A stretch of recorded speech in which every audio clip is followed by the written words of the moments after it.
There was a time when the world's two great superpowers were obsessed with nuclear weapons technology. Today the flashpoint is between the US and China. The two countries are embroiled in a political war over the Chinese telecommunications company Huawei. Especially with the recent release of Huawei's new smartphone models for sale, it suggests that Huawei may have made a breakthrough in the chip field. Amid cheers within China, many industry professionals are actually quietly concerned about Huawei. The future path for Huawei may become increasingly challenging, and this is a consensus among many. Having traveled this road for so long, perhaps everyone has forgotten why they set out in the first place. The Americans have been stepping up long-standing criticisms, claiming the tech giant has stolen trade secrets and committed fraud, and that it has ties to the Chinese government and its military. Behind the headlines, though, the nature of Huawei itself also has a lot to do with this conflict. Why is that? Well, do you know that Huawei translated from Chinese means Chinese achievement? The name Huawei consists of two different characters. The first part of the name Hua means China or Chinese, whereas the second part of the name Wei is translated as achievement or action. Thus, together, these two characters literally mean Chinese achievement, which alludes to the company's achievements. However, the outstanding usually bear the brunt of attack. Why are there so many domestic technology internet companies doing well, but Huawei was sanctioned by the United States? So, as a private company, how important is Huawei to China? Welcome to Tech Teller. Before we start today's video, please subscribe to our channel, which is the encouragement that we can create more videos. As for today's video, let us discuss the rise and fall of Huawei.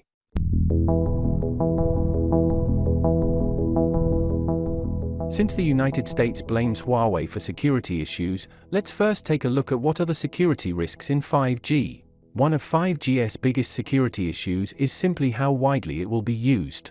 5G stands to replace wired connections and open the door for many more devices to be connected and updated via the internet, including home appliances and industrial machines. Even self-driving cars, industrial robots, and hospital devices that rely on 5G's ever-present, never-lagging bandwidth will be able to run without a hiccup. As with any brand new technology, security vulnerabilities are sure to emerge early on. Researchers in Europe have already identified weak spots in the way cryptographic keys will be exchanged in 5G networks. For example, with so many more connected devices, the risk for data theft and sabotage, what cybersecurity folks call the attack surface, will be that much higher. Since 5G is meant to be compatible with existing 4G, 3G, and Wi-Fi networks, in some cases using mesh networking that cuts out central control of a network entirely, existing security issues will also carry over to the new networks. With 5G, a layer of control software will help ensure seamless connectivity, create virtual networks, and offer new network features. A network operator might create a private 5G network for a bank, for instance, and the bank could use features of the network to verify the identities of app users. This software layer will, however, offer new ways for a malicious network operator to snoop on and manipulate data. It may also open up new vectors for attack, while hardware bugs could make it possible for users to hop between virtual networks, eavesdropping or stealing data as they do. Then, can 5G be made secure? These security worries paint a bleak picture, but there are technical solutions to all of them. Careful use of cryptography can help secure communications in a way that protects data as it flows across different systems, and through virtual networks, even guarding it from the companies that own and run the hardware. Such coding schemes can help guard against jamming, snooping, and hacking. Two research papers offer a good overview of the risks and potential solutions: 5G security, analysis of threats and solutions, security for 5G mobile wireless networks. If you do it correctly, you will actually have a more robust network, says Muriel Medard, a professor who leads the Network Coding and Reliable Communications group at MIT. Since the so-called security risks of 5G can be avoided, why does the United States still ban Huawei?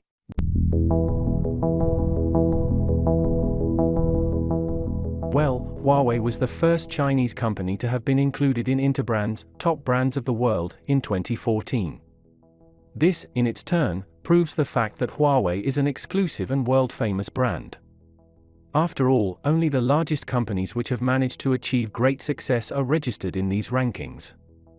Though years ago, it would have been difficult to believe that Huawei could eventually become recognized worldwide, today it is considered one of the leaders in smartphone and telecommunication production. In 2019, Huawei's revenue was 858.8 billion yuan, and China's GDP that year was 98,651.5 billion yuan. So Huawei's revenue alone accounted for 0.87% of China's total GDP.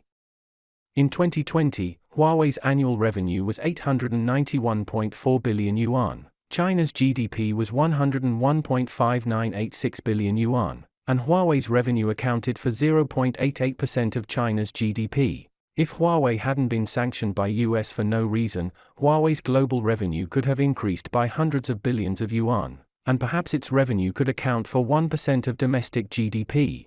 Moreover, the revenue of Huawei is entirely the high-quality GDP increment brought about by high technology, which is what China lacks at present. So far, Huawei has more than 85,000 R&D patents, ranking first in China. The research and development investment exceeds 400 billion yuan, and the country pays more than 100 billion yuan in taxes every year. Every year, it earns a lot of dollars back to China.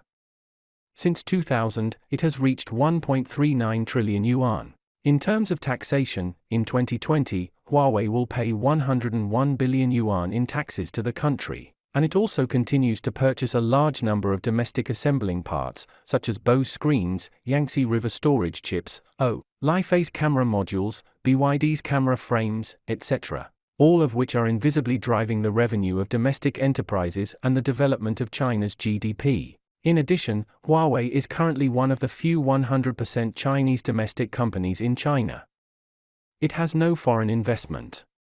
Unlike Alibaba, which has a stake in Japan's SoftBank, and Tencent, which has a South African company. Although these companies appear to be very powerful, there are foreigners behind it. Huawei does not have any foreign participation, and it is also the only company that can enter the world's top 500 companies without going public. In fact, if Huawei were to go public, its market value would be immeasurable and it could earn more money. But the reason why Huawei chose not to go public is to prevent foreign capital from entering the controlled enterprise. Another reason for not listing is that Huawei wants to build a Chinese brand, which is Huawei's choice. Huawei is a 100% Chinese company with no foreign participation, and it is the only Fortune 500 company that has not been listed for money. If Huawei goes public, it will make more money. Just because Huawei is building a Chinese brand, so you can't have both, you can only choose one of the two. Huawei chose the latter. The combined number of the employees in the three giants is not as many as Huawei's. Huawei has 194,000 employees. What's more, it also has nearly 100,000 employees, most of whom are high-tech talents. We should like to ask, if Huawei can't provide these people with jobs and wages, will these talents stay in China? Or abroad? However, the US government have decided that it's simply too risky for a Chinese company to control too much 5G infrastructure. So we can tell that the ongoing fight with Huawei shows how vital new technology is to the future of global competition, economic might, and even international security. And in this tech war, I prefer Huawei. How about you? Okay, that's all for today. Please put your comments below and share your insightful ideas with other people. Thank you so much for your continuous support. Your precious time with us is highly appreciated. We will see you in the next video.